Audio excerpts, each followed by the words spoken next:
and welcome to the channel, that Mishlei guy. So before we actually get into streaming content about the Word of God, we're going to have to do, some introductory type videos. And the very first thing that's probably going to come up is, what in the world is Mishlei? Why did you choose this name for your channel? It's not a very commonly used term, but the Mishlei is translated into English as Proverbs. And what we're going to do in this video today is we're going to kind of dissect the idea of what is a proverb, how does a proverb work, why is a proverb used. But you're going to hear a term again and again and again. So if there's going to be a theme here, it's going to be this concept of compression. And that is going to be taking a lot of things and condensing it into a much, much smaller form. So Hebrew is what the original Proverbs were written in, and it is a compressed language. There's less letters in its alphabet than there are in a standard English alphabet. When the words are constructed, there is no vowel. They are phonetically based, and they form what are known as roots. And these root words then stem into other things. But at each step of the way, what you're seeing is a shrinking of the actual symbols used to express a thought. And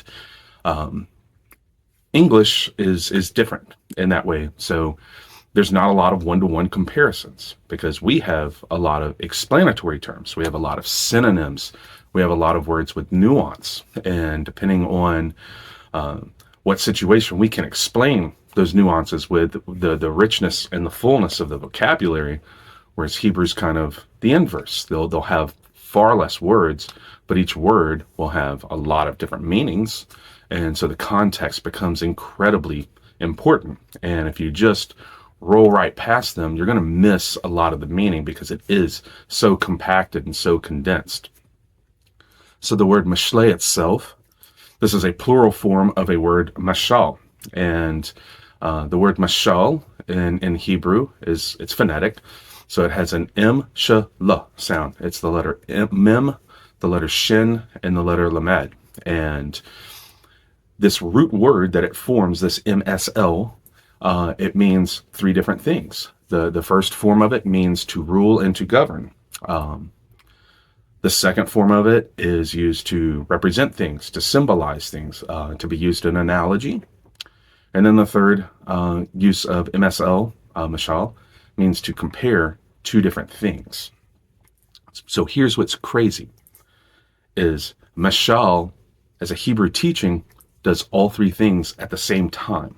And it compresses big ideas into these little small teachings, more or less. And when you have multiple mashal, then this plural form of them all in a collection, becomes Mishlei.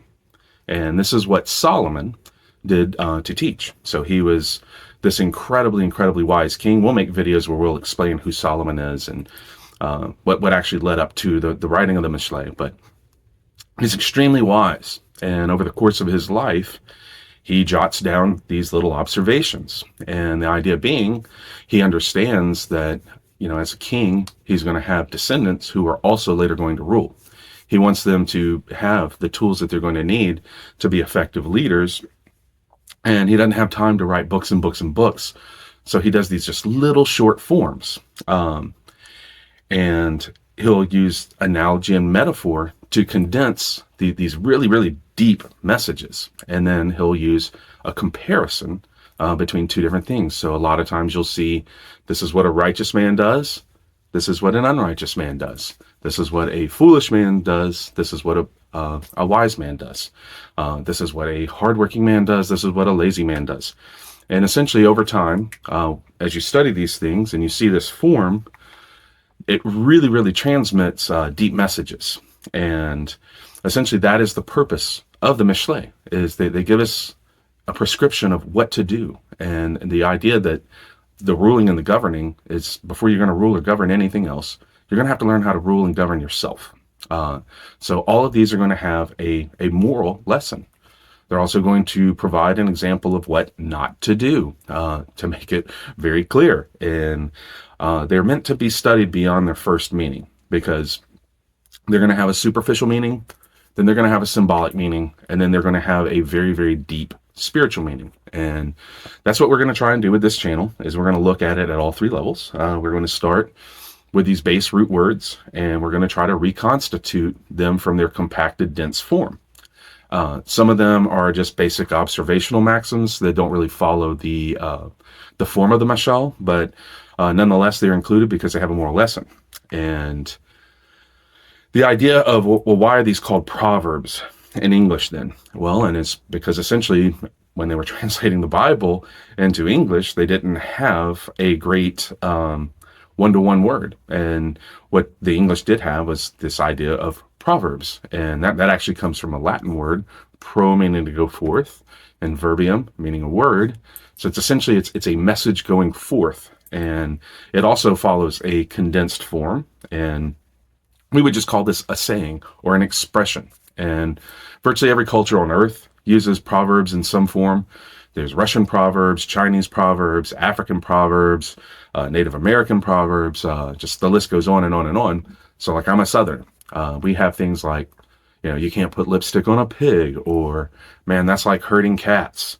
When it rains, it pours. These would all be examples of like Southern proverbs. And the big difference is that a proverb at its base level, all it's going to be is a relational observation. There's no real moral lesson there.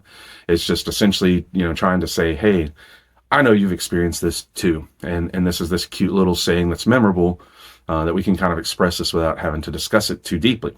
But that's going to be the main difference between a Hebrew proverb, is that there's moral wisdom, and they reinforce this idea of mishpat. And we will get into this in other videos, but that's the idea that God has created a morally ordered universe. So each time we see these truths in the Mishlei demonstrate themselves as true, we have one more example of God's mishpat. And then the other thing that the Mishlei do is they offer prescriptions. As we're going to deal with the idea very much of what it means to seek and pursue righteousness. And in Hebrew form, with these Mishlei, the idealized form of any human being is this thing known as a Sadiq, this righteous man. And that's kind of like our goal is to pursue and mimic what this righteous man does. And the Mishlei are going to help us do that. So let's fast forward to the year zero, the first century. And if you know a little bit about history, Alexander the Great conquered, most of the known world. And when he did so, he spread Greek culture, the Greek language, Greek ways of thinking, and much of the Near East became Hellenized. And there's about a 300-year period where this cultural transformation was occurring. A little bit later on, in Israel, you had a thing called the Maccabean Revolt, and they got to rule themselves independently for a very short period of time, and then they were conquered by the Romans, of course, and that is where Jesus enters the stage under Roman rule, where there is a Hebrew overlay of a religious culture, but the broader social culture is got a lot of Greek elements to it.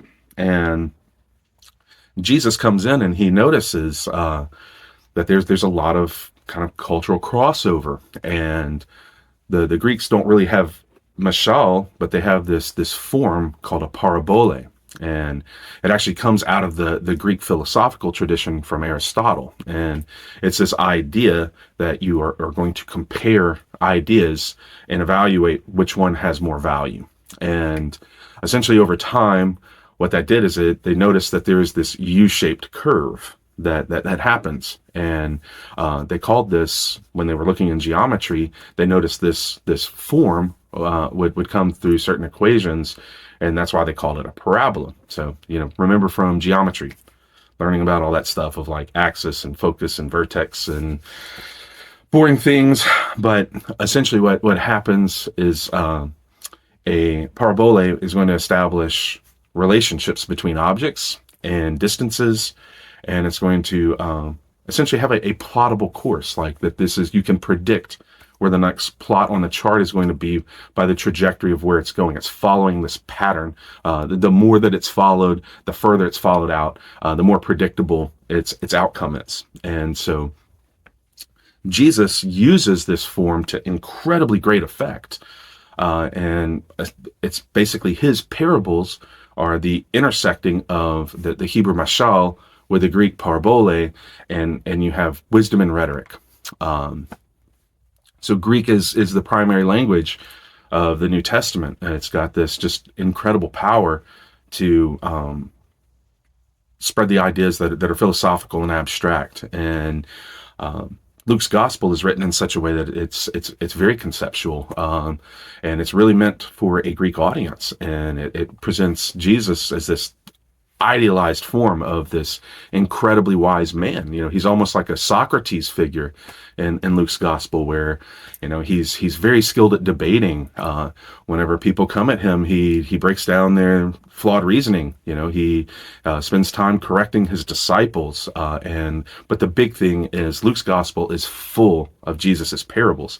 These are the bread and butter type teachings of Jesus that virtually every single pastor, it's their go-tos.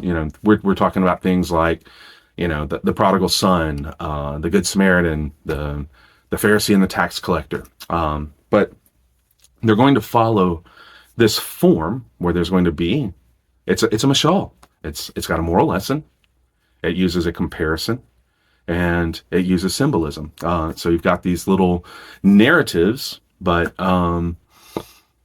Jesus' parables follow this parabolic curve, and you'll look at things and you'll see the wise virgins and the foolish virgins, the older and the younger brother and the prodigal son, and again, the 10 lepers. It's just, they go on and on and on of these little small stories where there's a comparison and a moral lesson. And this is all a long-winded way to basically come to the idea that Solomon and Jesus are both these absolute masters of doing compressed wisdom. And they'll take these compressed meanings, and then they take a compressed form of teaching them, and they use these compressed words, and it's in a compressed language. So they're incredibly, incredibly dense. And our job, the technical term, like the opposite of compression, is this idea of rarefaction. And if you've ever looked at sound waves and seen the difference between compression and rarefaction, it's like the shortening and the lengthening of the wave.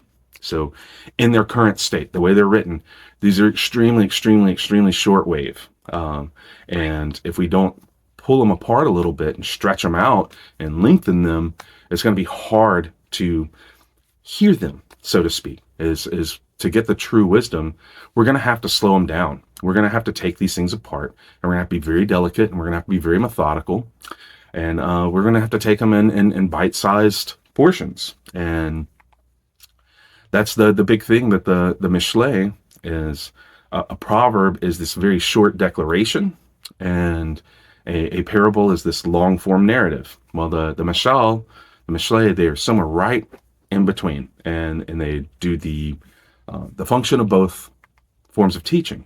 And when we start taking them apart, what we'll see is this idea that there's a circuit of wisdom. The mashal themselves, they're going to have this like riddle-like quality where they're going to draw you in and intrigue you. And it's like a puzzle you got to figure out, like what is he actually trying to say? And in the rabbinical tradition, these rabbis, they would sit there and argue and go back and forth with each other over the semantics. Well, what does this word mean? Well, what does that word mean? No, you're wrong, because in this situation it would mean this. And depending on where you go with these things, and these terms will have actual pivots within them because of their meanings, and depending on which direction you go in, well, now all of a sudden you're going into a new meaning, a new teaching. And this is why the mashal and the parables are just so much fun to dissect if your brain works that way. And this increased engagement, it gives you an appreciation for the deep mystery of the Bible. Whereas if you just blast right through it and just read these things really quickly, there's no absorption. You don't really get depth by reading the Bible that way. And so few people learn to read in this slow manner. And But this concealing and revealing cycle, it's central to wisdom. This is where, Jesus tells you, seek and you will find. Is you kind of have to engage with it, and what you end up having is once you have like a little bit of this wisdom peeking through, you realize like there's so much more, and so you dig deeper, and you realize like now you have perspective of how little you actually know and how much more there still is. And this exploration and discovery, this is what's going to make it personal. This is what's going to write it on your heart, because the deepest truths in life, they're discerned. They're not the most obvious thing. Like they have to be revealed to you, and you're going to have to move slow to get to them. But essentially, this is the moral lessons being experienced firsthand is how truth is demonstrated in a way that's going to give you spiritual confidence. And that is basically what we're actually trying to do. Is we're not just trying to expand our mind. We're trying to have an intimate relationship with God through his word. And what we'll end up doing as we engage in this process is we'll see this incredible reliability of God, because it's written in his scripture. And that's the first place that we're going to observe it. And as we experience his truth being true each time, it's like a little data point. And when we see the opposite thing play out, that is another data point. And when we notice that it actually follows the form of the mashal, where you have one thing over here, one thing over here, and it follows the parabolic curve, now we understand why they're written the way that they're written. And it's just going to reinforce the trustworthiness of the lesson. Is the more we engage with truth, the more that we will recognize truth. And as we implement this is seeking and pursuing the wisdom. It's why we study the mashal.